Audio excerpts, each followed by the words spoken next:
Hello there, YouTube. This is the Handsome Crayon, and I'm back again with another fan fiction reading. So, without further ado, let's begin.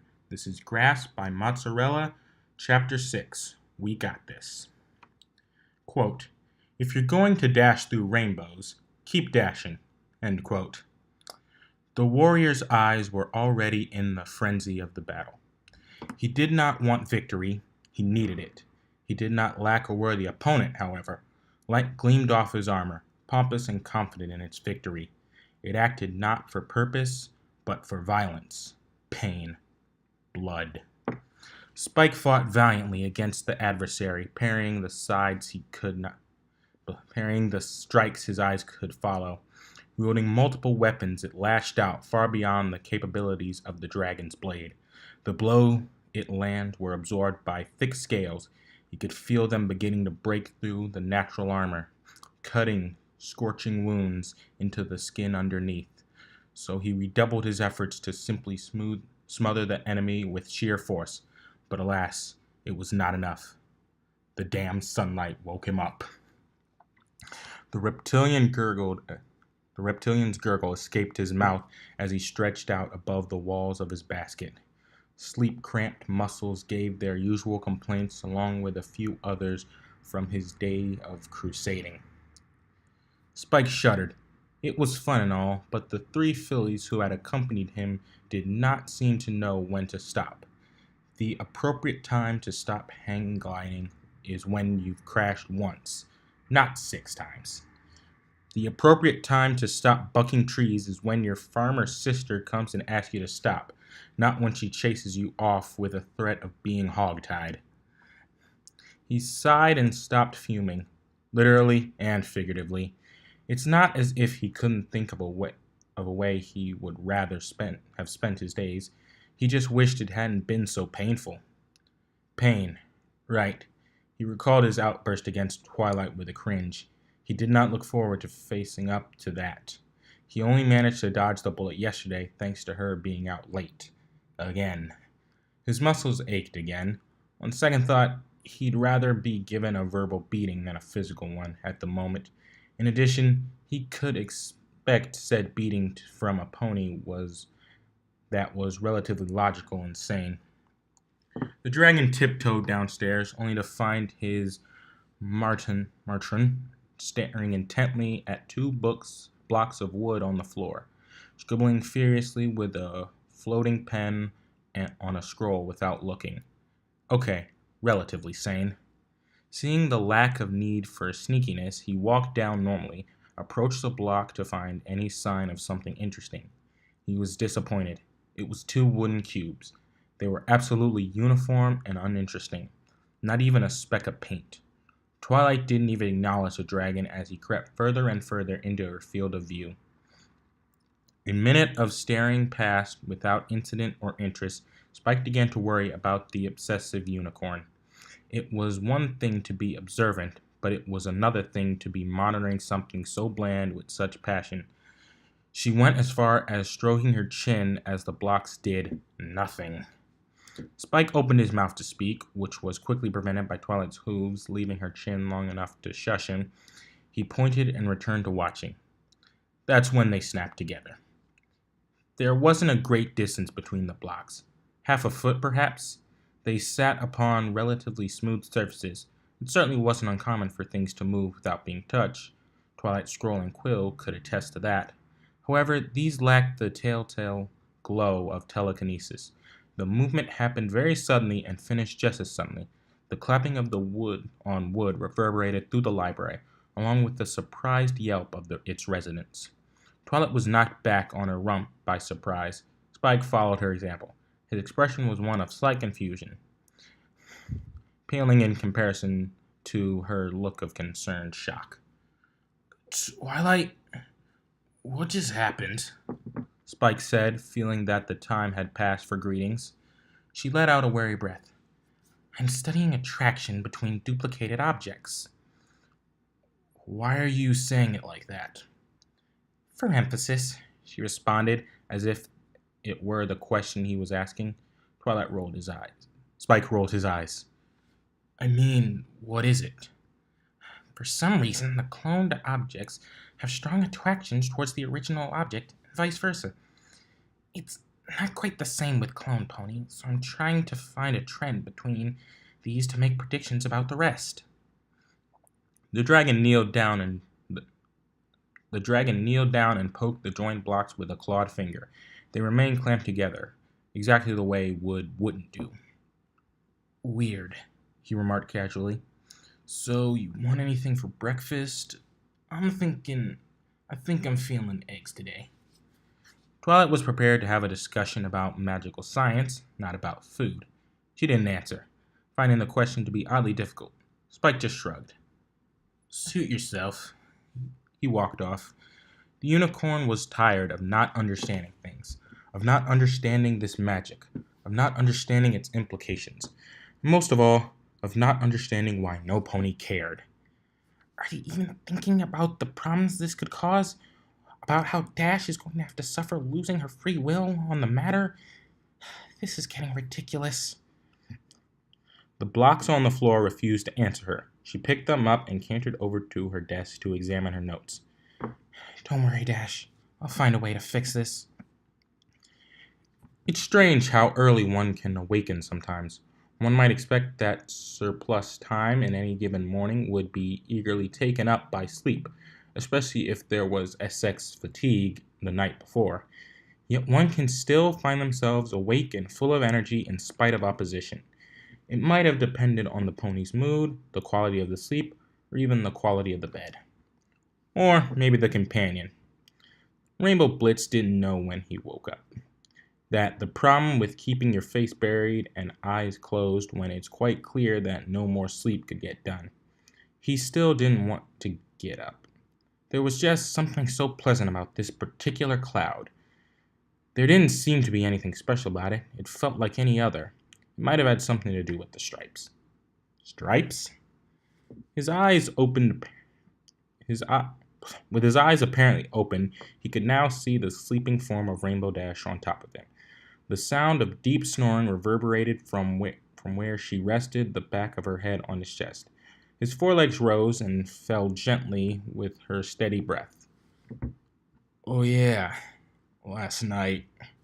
He waited for his heart to jump or skip or hop. Hell, he at least expected a slight shudder, but there was nothing. Aside from satisfaction, of course. A smug smile spread across his muzzle, as if he just won some sort of game against a bunch of cocky jerks. For all he knew, he had. He couldn't imagine there was a stallion in Equestria that didn't want her. Probably even a few mares. Well, too bad. His grip tightened ever so slightly. She's mine. Blitz wanted to stay there like that all day, but recalling his and her escapades had one flaw. He remembered that absolutely no progress was made regarding their routine. Blitz may have even been guilty of forgetting a step or two.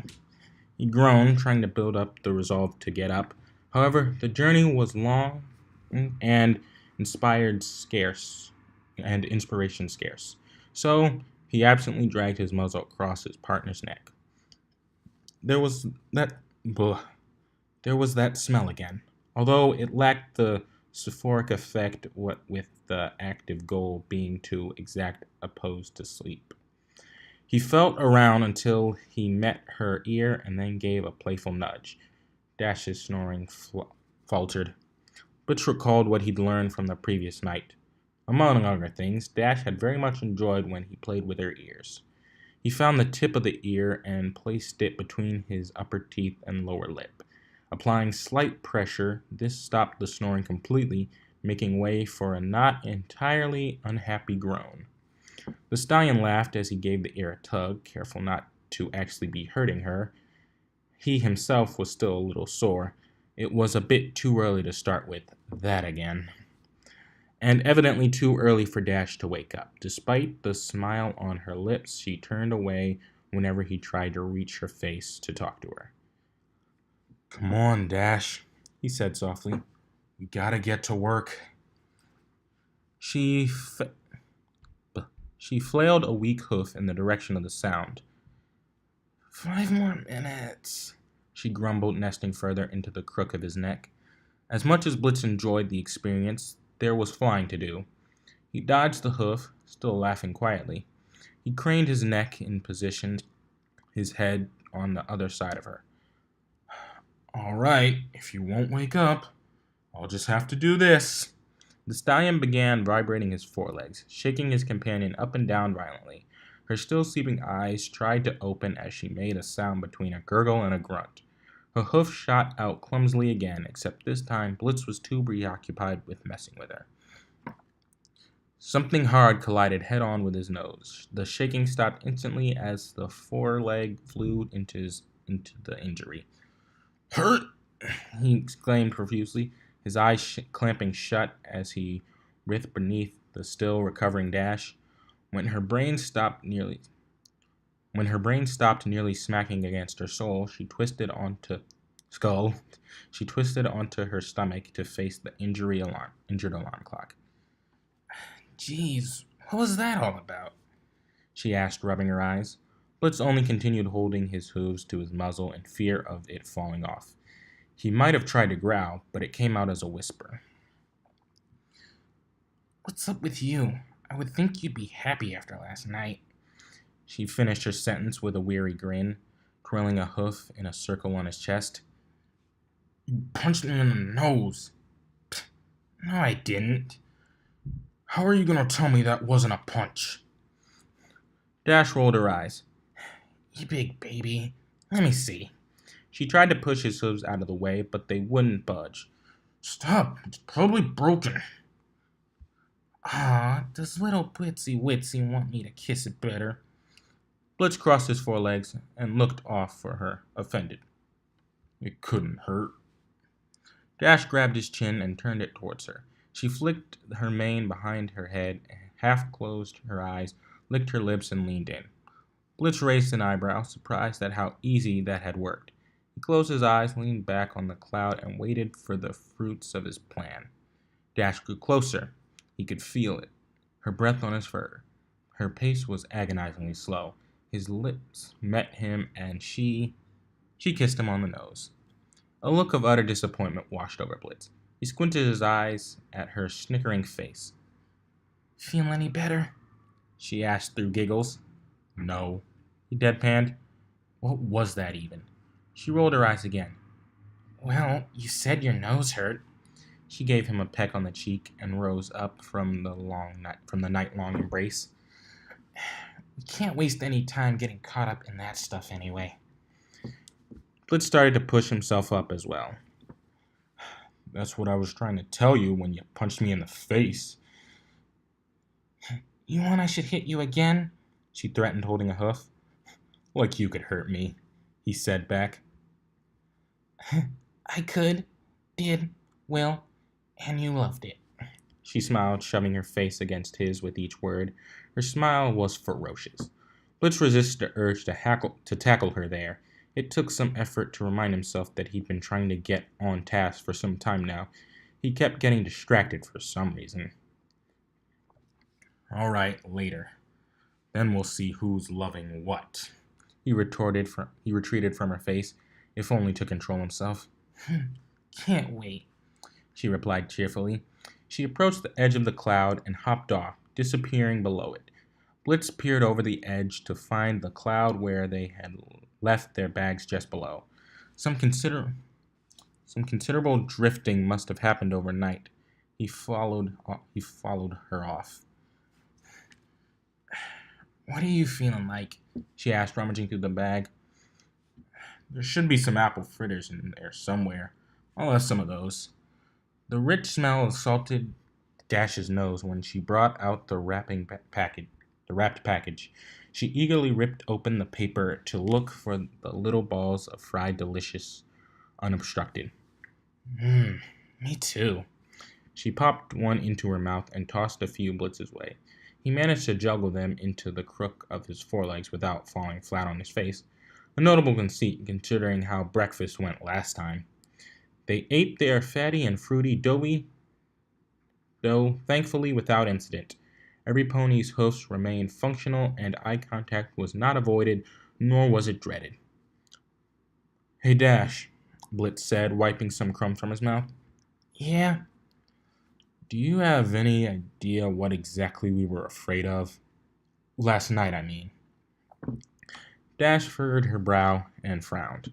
She understood his meaning, having begun to ask herself the very same thing, despite dominating her mind the previous day. She could not for the life of her explain its source. She shrugged. No idea, dude.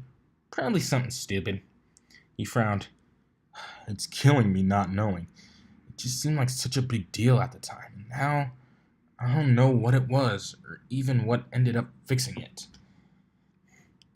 Well, that's an easy one, Dash said, flashing a grin. Blitz cocked his head to the side, confused. It is? The mayor nodded, as if this were some serious lack of competence on this part. You really don't know? Come on, tell me. She looked around as if she were keeping a big secret. Then she shut her eyes and took on a manner of a smug professor. Obviously, she began, the solution to your anxiety came to you because... She stopped and enjoyed the suspense she had created. Blitz leaned in for a moment, properly enthused by her retort. Yet the answer hung on the tip of her tongue as the seconds passed. After an exhausted pause, he sagged forward with his reverse of attention exhausted. Are you going to tell me or what? He tried to speak, but his lapse in vigilance left him open to attack. Dash knocked him to the ground, landing gracefully on her legs while Blitz was plopped onto his back, grunting. He went to lean forward and spit a few curses at his attacker, but found himself captured in her mesmerizing gaze from point blank. The words died in his throat, creating a very dumb-sounding She held her spell on him for a few seconds, then laughed and relaxed her hold. You make it too easy, you know? She started to get off of him right before it was her turn to be surprised. She seemed to have forgotten that her mind wasn't one to let on act, whether it was one of flattery or of humiliation, go unanswered. While her front hooves rose to take a step, Blitz swung his hind legs under both hers, sending her tipping towards her remaining support. He defiantly caught her and maneuvered her back onto him, but facing skyward. I can't be sure, he thought out loud, but I think I get it now. He tightened his grip on her and turned his head to nuzzle her cheek. She laughed and made a feeble effort to squirm away. It got fixed, she said, when you realized you totally wanted some of this. She motioned towards herself. Blitz moved his ear, smiling. Nuh-uh. You finally accepted when you wanted me. You wanted more. You wanted just as much. The faint argument went much like that until it devolved into laughter and shaking heads. Blitz noted that they had gotten distracted yet again. He wondered if they were going to be practicing today. All right, she said, forcing herself out of the stallion's grip with surprising strength. Enough mushy stuff. Time to practice. She stretched out her wings, ready for flight. Blitz faked a disappointed sigh. Fine, let's go. They took off into the air and gathered the background. A supply of clouds were holding up well enough. The wind wasn't terribly strong, but it was picking up. There were a few gusts that threatened to throw them off. From the top, Blitz said, landing on his perch where they were to begin. Sure. Know what we're doing? Dash challenged. He shrugged. It'll come to me. Dash laughed. Could you tell me when it does? I don't know either.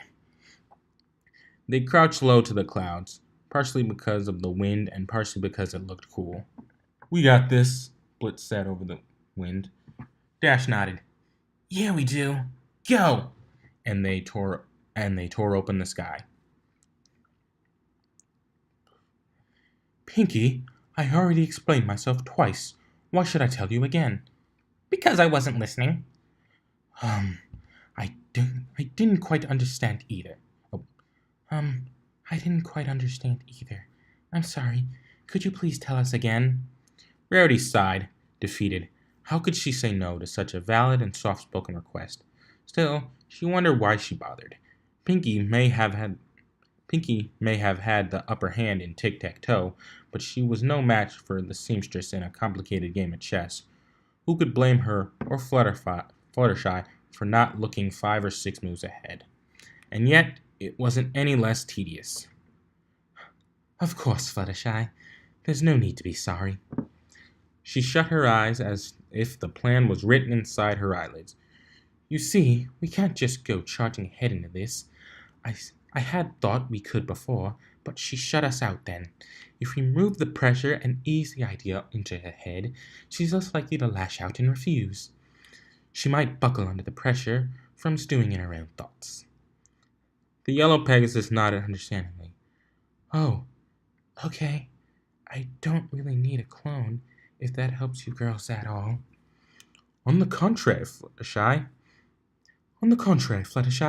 we all have very practical applications for them. I need help getting business at the boutique. Applejack could use a hoof with her trees. Pinky... She frowned. Pinky, do you even have a reason? The pink pony smiled ear to ear and shook her head. Nope, I just think it would be fun. I got all jiped out before my clone fun last time.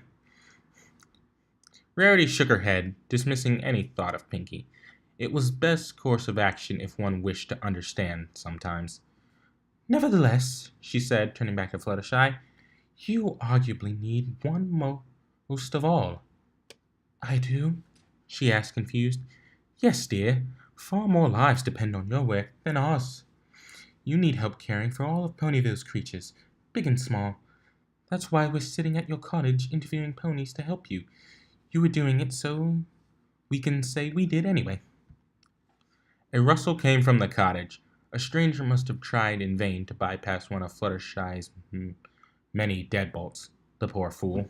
The element of harmony only wished that they were as guarded as the shy pony's front door. I do believe that's our first applicant now.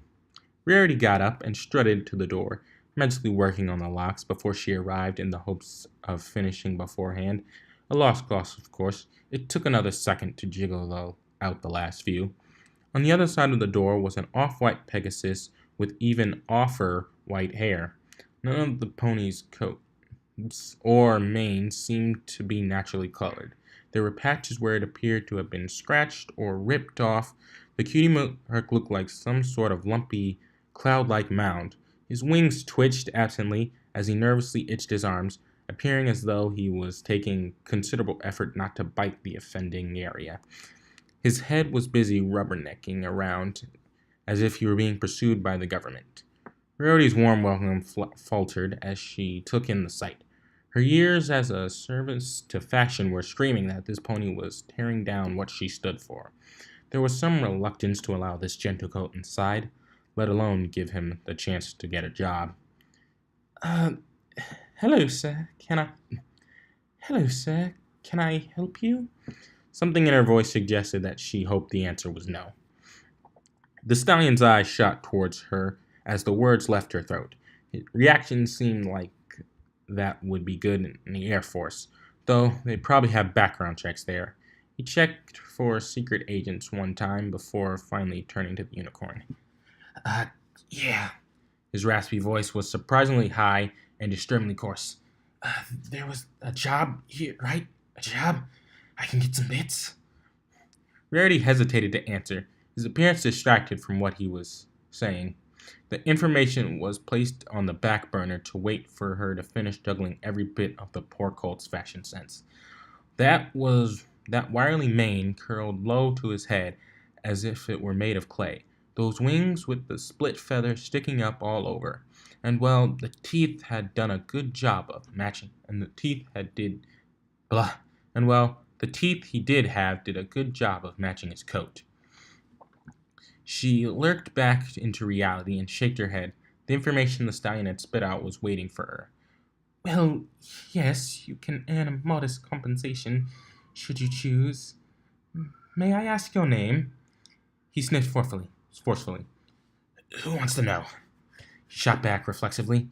He reeled himself back upon seeing that the mare's shocked face. It's Weasel Dust. Weasel Dust. Rarity tested the name on her tongue. It was rather bitter. Might I also ask what you do? Weasel Dust was busy craning his neck around her, trying to get inside the house. It took him a moment to realize he had been spoken to. What I do? He nervously glanced at the quiet forest around him, the trees, the slow creek, the animals. Right, animals. Oh, what I do? Right, yeah. He moved his scratching hoof to his neck. I take care of weasels. You take care of weasels? Rarity was less than convinced. Yeah, sure do. Love them. When can I get paid? I have some urgent bills. He chuckled, nearly hysterical. Those guys really don't like it when I'm late on my payments.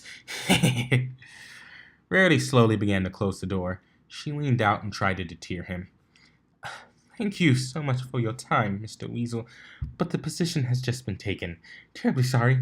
Good luck with those bills, Mr. Weasels. Ta-ta! The locks returned before the sound of the slamming door managed to reach Fluttershy or Pinky. Rarity returned to the table with wide eyes and pursed lips. Who is that? Fluttershy inquired, expecting to see her first applicant. Rarity glanced at the door to be sure there was no way that thing could get inside. I do believe that was the subject of the majority of tomorrow's newspaper. You still read Crime Times, right, Pinky? She nodded enthusiastically. Every week. Last issue taught me all about pony trafficking. Well, tell me if you hear anything about a Mr. Weasel Dust. Will do. Oh, can I get the next one? Please, please, please, please, please. She clapped her hoofs together before the yellow Pegasus. Okay. Just don't scare them away. I don't want to seem like an intimidating boss. The potentially imitating boss fiddled with the locks of her silly pink mane. She then jumped at the absurdly firm knocks on the door. Ooh, my turn! The pink pony jumped up and skipped to the door. Without bothering with silly things like locks, she swung open the door. The stranger on the other side was met with an unexpected flurry of confetti and a shockingly energetic lump of pink. Not that it did much to rattle her. Those feelings were swept away by the trials and tribulations of stern upbringing. Pinky was unaffected by the ineffectiveness of her preps. Welcome to the House of Fluttershy. May I take your coat? Now that pleasantries were taken care of, she could finally take a look at the applicant. The Earth Pony towered above Pinky, looking directly at the doorway as if it were still closed. Her black mane lacked curls, waves, or any kind of deviation from a straight line. Firm muscles could be observed through her dark blue coat, adding intimidating ripples from behind the large, flawless boot lying along her flanks. I guess you're not wearing a coat. I mean, not a coat, like a jacket. I guess I could take your real coat if you want. I know some ponies who take off their actual coats when they go inside anyways. Normally they lock them in cushy rooms anyway. Although, if you are here for a job, Miss Pinky, oddly enough, trailed off. Then again, it was unlikely that she had been able to guess the pony's name. The Pinky sense was powerful, but not that powerful. She drew out the Ms. and extended her neck up until she actually dug her face into the dour pony's chest. Without looking away from the doorway, she saluted and barked out, Mom, I straight lace, Mom. Oh, Mom, straight lace, Mom. Looking up from the mountains was Straight Lace's neck. Pinky laughed and retreated, motoring into the doorway. Please, come in. Straight Lace did not relax. She simply nodded and took stiff, brief steps into the cottage. Pinkie Pie looked up from her to see only a sea of creatures much larger and less forgiving than most bears she knew marching towards her. Her gentle choking was intensified by comically spewing the drink all over. Against the offended liquid, she rose and spoke to the Goliathan. Hello, Miss. Are you here for the caretaking position? Something about the pony put Fluttershy on the defensive. It may have been her obscenely large hooves that were the envy of most tree funks. Again, she saluted and spoke as if she were still in the Royal Guards. Ma'am, I would like to volunteer my services, ma'am. The the power behind her voice forced Fluttershy into remain. Her shivering was enough to quee Rarity into taking over. The unicorn took up a place beside the cowering Pegasus, trying to console her. "Uh, Thank you for coming. Please have a seat, miss." She opened her mouth yet again, sharing her name, but Pinky shot up behind her, eager to interrupt. "This is Lacey. She's going to be taking care of the little critters with you, Fluttershy." Lacey's eye twitched. Through clenching teeth, she muttered, "It's straight lace, ma'am." She calmly removed the pinky from her head. "And yes, I am here for the job." It was That was all Rarity needed to hear. "Excellent. We'll just ask you a few questions, and then we'll find out if you are right for the position. First, would you like anything to drink?" "No, ma'am." Straight Lace took out a seat opposed to the unicorn, causing ominous creaks from the stressed bench. "All right. Right to business. That's good. Strong work ethic and a commanding personality are essential to this task. Do you believe you hold these qualities?" "Yes, ma'am. I graduated from the Equestrian Military Academy and served several years in the Guard. I have been on the front lines of combat and several in desert campaigns in the lawless Badlands, reining in everything from cantles of mobs to local regimes. I feel my expertise would help me maintain order among any wild beast I encounter." She dictated her speech without any hint of feeling or pride. She was just stating the facts. The impressively humbling, scary facts. Rarity was not quite sure how to respond, though she knew for certain that taking notes of all the cottage's exits would be a very smart move considering the company.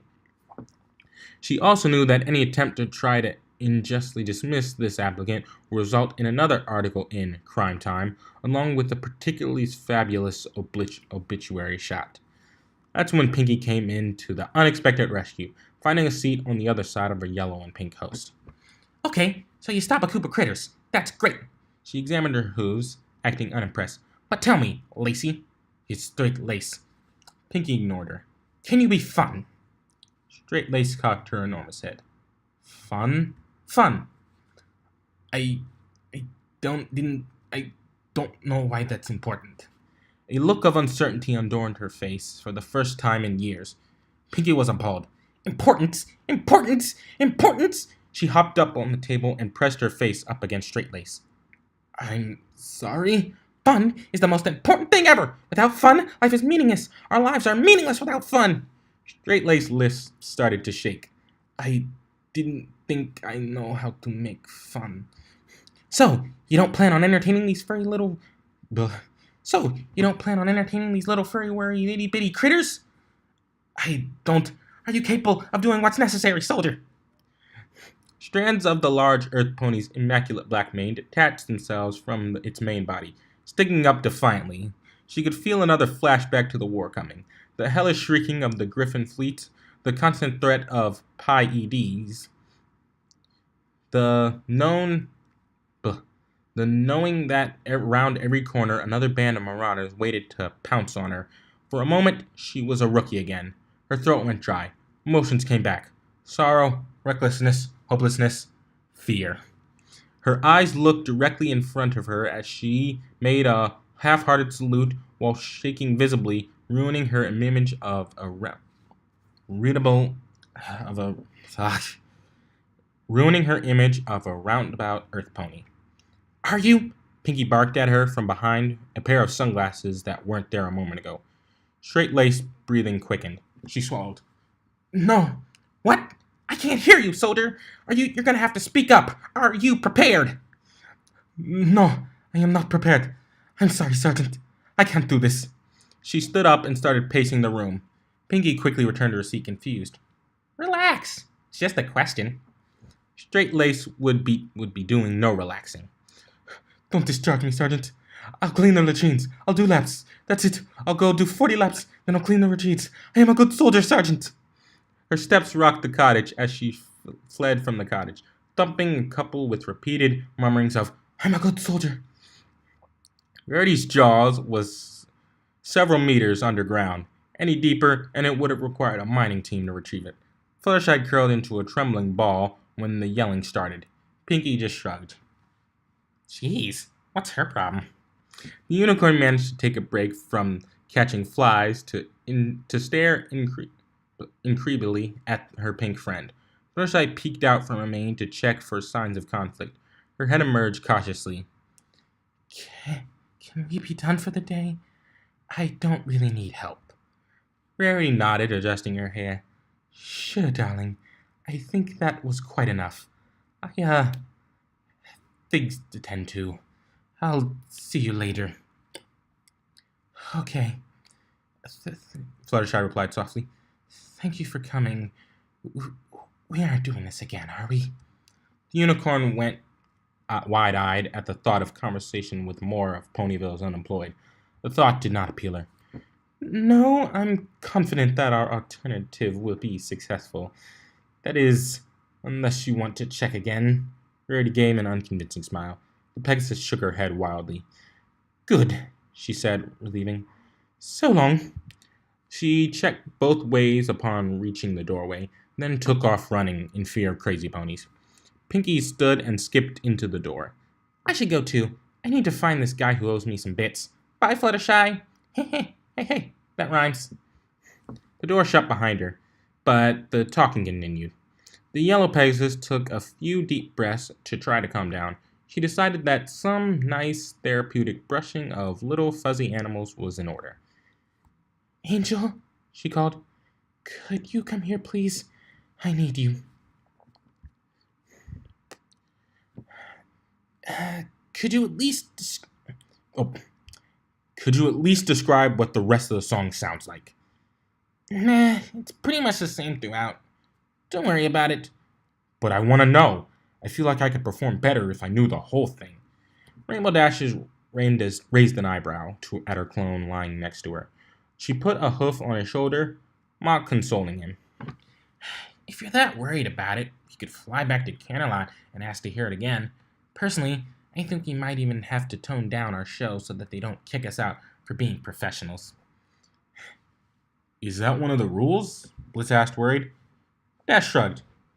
I don't think so, she flashed a grin. But they might make an exception for us. The stallion smiled back. I wouldn't put it past them. She laughed an inch closer to the rest of her head. She laughed an inch closer to rest her head on him. Few ponies could tolerate the amount of self-praise she put out, let alone match it. It was fun, even if it was sarcastic half the time. Dash could feel herself falling asleep in that position. It was too comfortable. Even if they had gotten the routine down to a science on their first 3 tries, they couldn't just stop. She grunted at the thought of getting up, but muscled through it. "Want to go again?" she asked, pushing onto her hooves. Blitz blinked and picked his head up, surprised. Then he shrugged and lied back down. If you think you're up for it, I wouldn't want to tire you out. Shouldn't we be practicing, though? Dash brought a hoof to her face. I was talking about the show, stupid. I didn't mean... He failed to find the words. We have plenty of time for that afterwards, Blitzy. An alluring smile spread across her face while she captivated him into staring yet again. She was finding this all too easy. Blitz couldn't hide the longing on his face. His mouth hung part way open as if he were the victim of something much more desirable than a cockatrice. Dash chuckled and released him, walking over to the edge of the cloud. Come on, dude. Snap out of it. She flapped her wings, gesturing him to hurry up. His wings flapped as well, though not voluntarily. He followed her into the air. I wish you'd stop doing that, he admonished, folding his forelegs like a foal who was refused to cook cookies. Blah. I wish you'd stop doing that, he admonished, folding his forelegs like a foal who refused a cookie before dinner. No, you don't, Dash said back casually. She grabbed a cloud and set up for the background. It's annoying. First I pass out when remembering things, then I space out when you brainwash me. How do you do that even? Well, first, I smile a little, maybe curving up one side more than the other. I could flick my mane back a little bit. Then I half close my eyes. Next I know that much, he interrupted. Then why'd you ask? Dash asked, still amused by his confusion. Blitz frowned. Stupid, sexy frickin', he grumbled, disappearing some excess clouds with an aggressive kick. Dash snorted. Colts were funny sometimes. They were just so easy to screw with. Meanwhile, she said, stopping his frustrating mutterings, what makes you think you're able to tire me out? Finally, Blitz got his turn to be on the offensive. Please, he said, motioning towards her. I'm amazing. The mare laughed, rolling her eyes, and shook her head. Sure. Keep acting cocky. You'll see what it gets you. Blitz made a resigning gesture. Hey, I've liked what it's gotten me so far. And what's that? Dash shot back without thinking. Blitz bit his lip to hold himself back. He wasn't quite sure how to handle being tossed such an easy line like that. He made no effort to hide the thoughts from his face. Where should I start? Oh, shut up, she retorted. She tried to be offended, but she couldn't help but snicker at the suggestive banter. It was another thing that she kept noticing.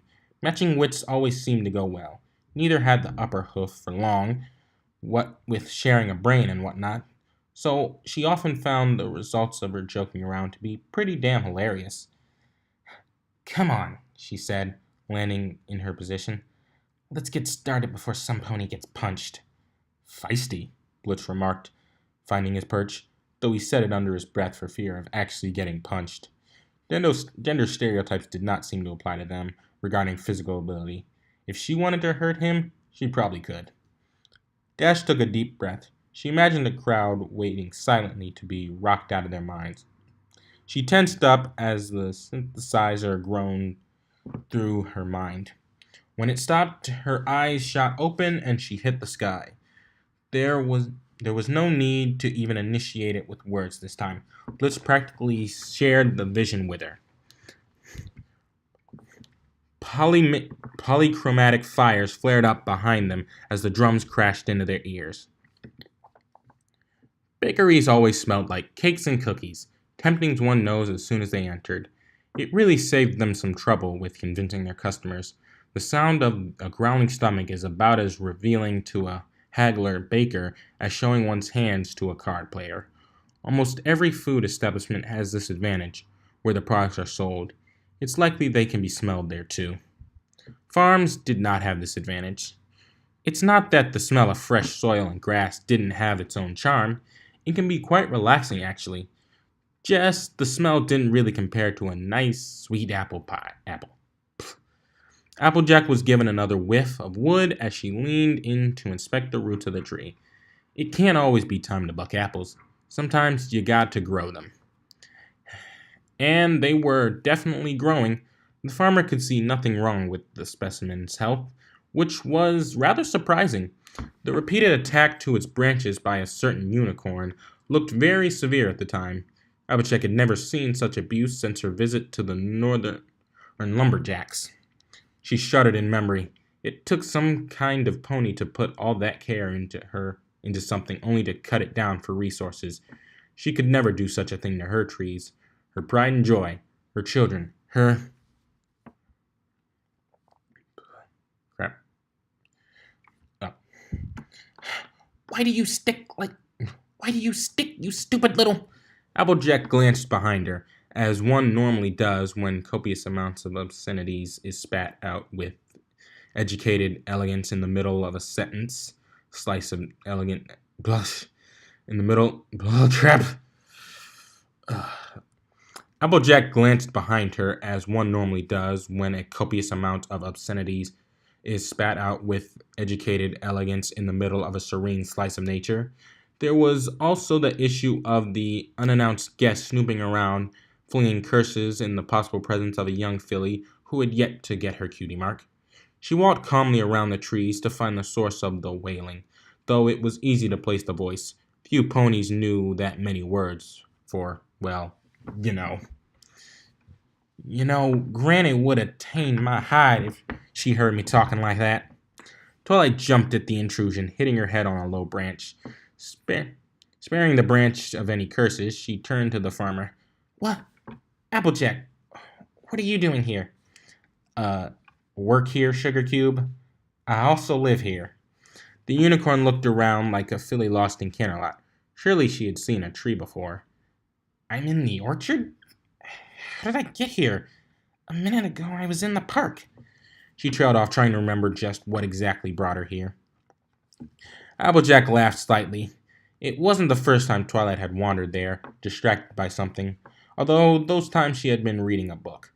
The Earth Pony looked over her for any sort of article interesting enough to send Twilight on an afternoon walk. She found no books or even her saddlebag in which she stored her books. She seemed utterly unencumbered. That's when Applejack noticed that the wooden blocks hovering in the air by a purple pony's trademark glow. She leaned in to examine them. There didn't seem to be anything interesting about them, other than the fact that they were stuck together. What you got there? Another one of your experiments? She poked one of the blocks. She poked one of the blocks to move it away from the other, but it only succeeded in sending it spinning. Twilight gave up on her retracing of steps. She didn't even remember leaving the library. Sort of. They're duplicates, and I'm trying to understand the attraction between them. There's nothing pushing them together as they keep going back. She separated the blocks with each of her last words, watching angrily as they drifted back. Applejack snatched them from the magic aura and gave them a try. They came apart easily, but went right back together without any help. Huh. Pretty neat. Like the magnet things Applejack used to play with. Can't say I've ever seen a wood one, though. Yeah, it's great and all, but why? She failed to hide her agonization. Something about how she said the word suggested that it had been said rather frequently. The farmer shrugged and hoofed them back to her. Y'all know better than I ever will about that. Twilight's head sagged forward. Which is no use whatsoever. I have no idea. Ain't there some pony else in town that can help you? There's gotta be some other science suave pony in Ponyville other than you. I wish. Even if there was, I wouldn't be able to tell them anything. Oh yeah, I made a spell that clones things. Also ignore those two that look exactly alike over there. They're not related, but they definitely aren't clones. No, I have to do this on my own. I just don't know what to do, though. Her stance betrayed absolute hopelessness. Applejack scratched her head. I understand that you're frustrated about all this, but do you need to be this worried and upset? It ain't the end of the world if you can't figure out some silly little, what'd you call it? Attraction. Right, attraction. Of course, Applejack already knew the details of the phenomenon. It was the first thing she and the other girls discussed when they began their plot. What could go wrong if y'all ignore it? Unicorn rolled her eyes. A lot! First of all, Rainbow Dash is off in the mountains with her as a colt doing Celestia knows what, and she might not even want to. Whoa there, Sugar Cubes. Blitz doesn't seem like that kind of pony. Also, Dash giving him a nice kick in the face if he tried anything without her permission. I don't mean like that. I mean their feelings might not be real. They might think they like each other, but that's really just the attraction. Applejack only shook her head and smiled. I understand that y'all are worried, Twilight. You're a great friend for caring about other ponies like that, but I don't think you know Applejack. But I don't think you know Rainbow Dash like I do. She ain't really the kind of pony that does something 'cause she's told to. Heck, in my experience, she goes and doesn't do it as she's told out of spite. When she follows directions, whoever given them is probably on the up and up. No pony seems to hold her respect unless they deserve it. Twilight opened her mouth to refute the argument, but it worked faster in her brain, which turned up nothing. She'd been beaten, in her own language no less. The Earth Pony logic riddled with country speak held as firm as one of her trees. There's still a risk, she replied meekly, the lack of proof she liked to present behind any claim. I wouldn't worry about it, Sugar Cube. She patted her friend on the back. What I would worry about is walking around without looking. This could just as well been the ever-free forest you wander into. Her grin was her grin was infectious, finding its way up to Twilight's face when she wanted to pout. Okay, I'll be careful. Thanks. Oh, and come by tomorrow before we head to get your hoof enhancements. We don't need any other ponies falling off clouds. She smiled. The smile didn't go away like she told it to. Applejack nodded. I'll be there. See you around, Twi. The unicorn waved and set off down the path where she thought she had come from. Applejack waited and started to count down from 5 to her head. In her head. 3, 2, 1, and Twilight peeked around the corner with her mouth ready to speak. She was silent, however, by the farmer's house pointing the other way down the path. Thanks. Don't mention it. The duo ran through the performance over and over again until it was almost boring. They could practically do it with their eyes closed, and did for one trial just for the hell of it. Fatigue had hardly begun to set in during their repeated excursions, as was expected from any sort of action that had been memorized and mastered. The only reason they stopped at all was the sudden shortage of clouds.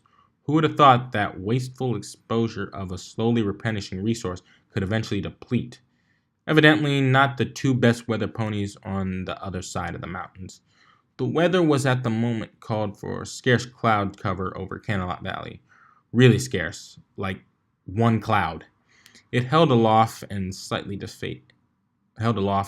deflated saddlebag and 2 violently shaking Pegasus. I'm beginning to wish I packed towels. Dash thought aloud. She tapped her hoof against her mane, checking for moisture, which led to her yet again attempting to shake her mane dry. Boots was having similar issues, having resorted to spinning with his legs spread out in the air, out the water from their bath in the creek. All the while, the encroaching night threatened them with chilling winds, made all too potent by the damp fur. They could have been done down there sooner if they hadn't gotten held up.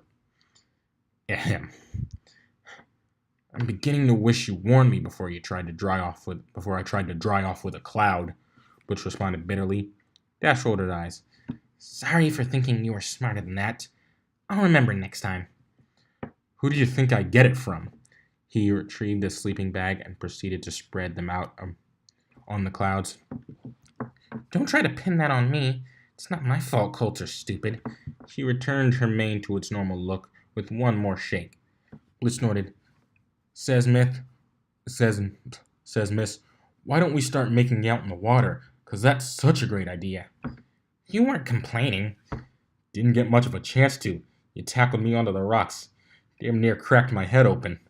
He didn't sound all that broken up as he slipped into his travel bag. Hey, you started it. You came up behind me and tried to grab me. I just went along with the ride. Heh, Blitz chuckled. Ride. Dash joined in the laughter as she entered her bed. She tried to find a comfortable spot to sleep, which eluded her. There was some sensation of feeling too light on her shoulders, as if the bag were too big or the stuffing had been ripped out. Her tossing and turning